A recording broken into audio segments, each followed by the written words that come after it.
Hello મિત્રો, તમે ઘણીવાર લોકોને એવું કહેતા સાંભળ્યા હશે કે ગ્રહણ દરમિયાન કંઈ પણ ખાવું અશુભ છે.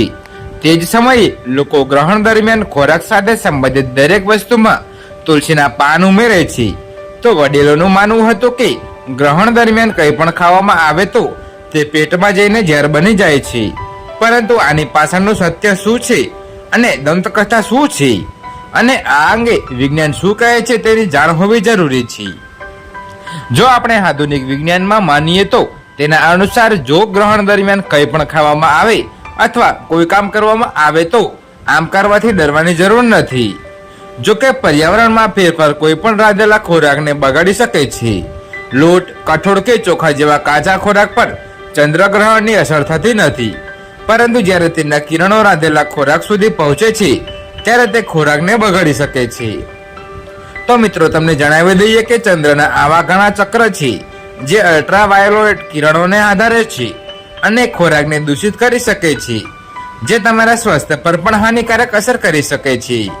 તો મિત્રો, આવી સ્થિતિમાં એવું માનવામાં આવે છે કે જો ગ્રહણ દરમિયાન ખોરાક લેવામાં આવે છે તો તે સ્વાસ્થ્ય માટે નુકસાનકારક હોઈ શકે છે. તેનું એક કારણ એ છે કે રાંધેલા ખોરાકમાં પાણી હોય છે અને આ પાણી ચંદ્રમાંથી નીકળતા કિરણોને આકર્ષે છે. તે મગજ પર પણ અસર કરે છે. જી હા મિત્રો, તો વૈજ્ઞાનિકોના મતે આ એક ખગોળીય ઘટના છે.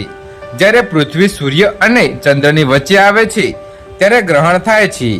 આવી સ્થિતિમાં પૃથ્વી પર ચંદ્રનો પડછાયો પડવા લાગે છે, જેના કારણે ઘેરો પ્રભાવ પડે છે. આ શેડ સ્વાસ્થ્ય પર પણ અસર કરે છે, કારણ કે ચંદ્ર પાણી છે અને આપણા શરીરમાં પણ 72% પાણી છે.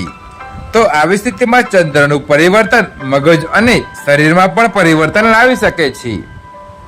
તો મિત્રો, ખાસ તમને જણાવવાનું કે આ લેખમાં આપવામાં આવેલી તમામ માહિતી વિવિધ સ્ત્રોતો જેવા કે પંચાંગો, ઉપદેશો, ધાર્મિક માન્યતાઓ, જ્યોતિષીઓ શાસ્ત્રોમાંથી સંકલ્પિત કરવામાં આવે છે અને તમને પ્રસારિત કરવામાં આવે છે.